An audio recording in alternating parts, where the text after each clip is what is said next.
So in this video, we're looking at a single leg hip thrust.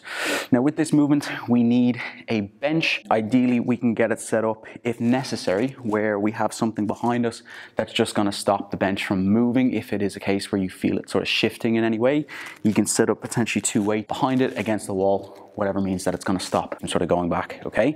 In terms of positioning then with the shoulders, you just want to make sure that it is positioned sort of the line or the ridge of the bench somewhere near the mid back, okay?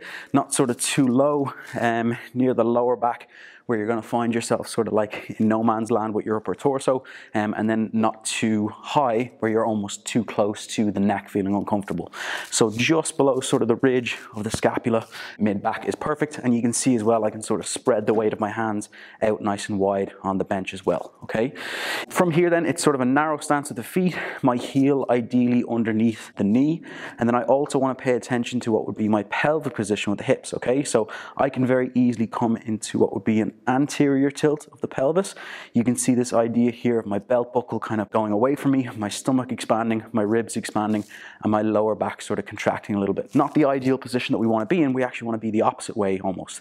We want to have more of a posterior tilt. So think if you have your belt buckle, you're going to rotate your belt buckle towards your face and you're going to keep your ribs down a little bit. So there's a lot more tension on the anterior, the front side of your core, a lot more tension in your glutes, a much better position to really drive from here, okay?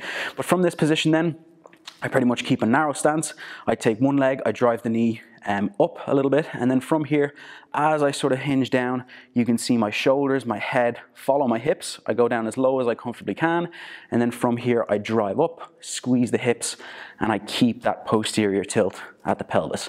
Taking it nice and slow through my reps, making sure there's a little bit of rigidness through my spine, that it's not moving excessively, and I'm not feeling this in the lower back, mainly feeling this through the glute, and a little bit potentially through the hamstring, okay?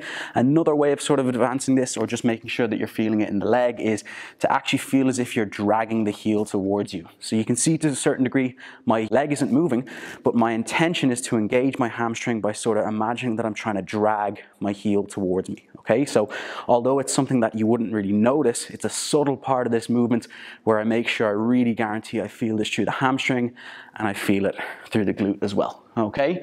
So a lot of key kind of points on that, and I'm sure there might be an element of sort of confusion with one or two of those sort of cues as well. But if you need any help, be sure to let me know in the comment section below, and I'll be glad to help. If you like the video, if you think someone might get some help with this movement, be sure to share it to them as well. And if you want to see more videos like this in the future, you can subscribe to the page too. But for the moment, I'll see you soon.